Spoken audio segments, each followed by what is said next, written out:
1920. Walter Langdon hadn't walked out to check the fence along the creek for a couple of months. Now that the cows were up by the barn for easier milking in the winter, he'd been putting off fence mending, so he hadn't seen the pair of owls nesting in the big elm. The tree was half dead. Every so often Walter thought of cutting it for firewood, but he would have to get help taking it down because it must be 80 feet tall or more and 4 feet in diameter. And it wouldn't be the best firewood, hardly worth the trouble. Right then he saw one of the owls fly out of a big cavity maybe 10 to 12 feet up, either a big female or a very big male. At any rate, the biggest horned owl Walter had ever seen. And he paused and stood for a minute, still in the afternoon breeze, listening.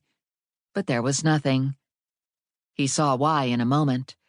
The owl floated out for maybe 20 yards, dropped toward the snowy pasture. Then came a high screaming, and the owl rose again, this time with a full-grown rabbit in its talons, writhing, going limp, probably deadened by fear. Walter shook himself. His gaze followed the owl upward along the southern horizon, beyond the fence line and the tiny creek past the road. Other than the big elm and 2 smaller ones, nothing broke the view. Vast snow faded into vast cloud cover.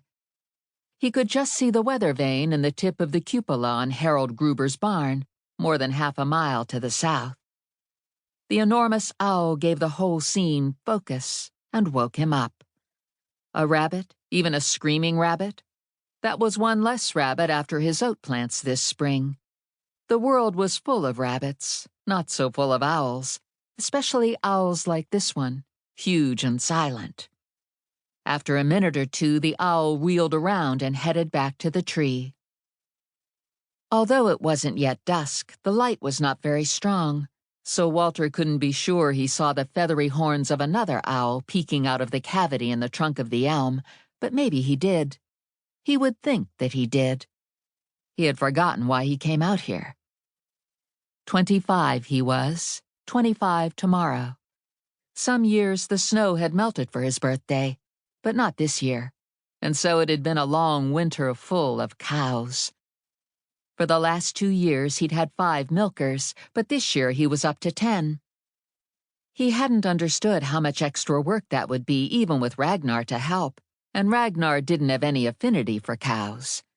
Ragnar was the reason he had more cows. He needed some source of income to pay Ragnar, but the cows avoided Ragnar, and he had to do all the extra milking himself. And of course the price of milk would be down. His father said it would be. It was 2 years since the war, and the Europeans were back on their feet, or at least back on their feet enough so that the price of milk was down. Walter walked away from this depressing thought. The funny thing was that when he told his father that he broke even this year, expecting his father to shake his head again and tell him he was crazy to buy the farm when land prices were so high, his father had patted him on the back and congratulated him.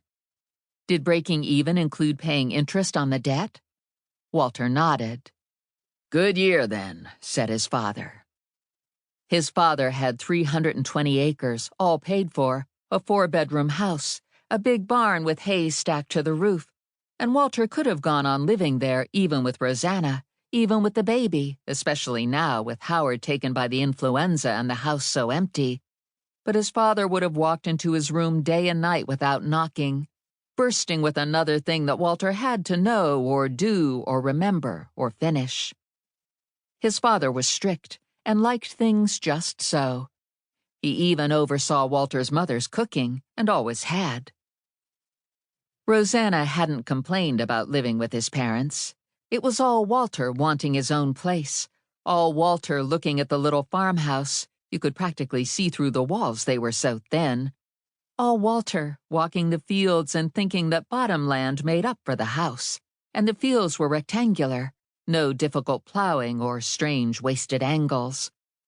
It was all Walter, and so he had no one to blame but himself for this sense of panic that he was trying to walk away from on the day before his birthday. Did he know a single fellow his age with a farm of his own? Not one, at least not around here. When you looked at Rosanna, You didn't think she'd been raised on a farm, had farms all through her background, even in Germany. She was blonde, but slender and perfectly graceful. And when she praised the baby's beauty, she did so without seeming to realize that it reproduced her own. Walter had seen that in some lines of cows. The calves looked stamped out by a cookie cutter, and even the way they turned their heads or kicked their hind feet into the air was the same as last year's calf and the one before that. Walter's family was a bastard mix, as his grandfather would say. Langdon's, but with some of those long-headed ones from the borders with red hair, and then some of those dark-haired Irish from Wexford that were supposed to trace back to the sailors from the Spanish Armada, and some tall, balding ones who always needed glasses from around Glasgow. His mother's side leavened all of these with her Wessex ancestry. The chicks and the cheeks, she'd always said. But you couldn't tell that Walter's relatives were related the way you could with Rosanna's. Even so, of all Rosanna's aunts and uncles and cousins, the Augsburgers and the Vogels, Rosanna was the most beautiful, and that was why he had set his heart upon winning her when he came home from the war and finally really noticed her,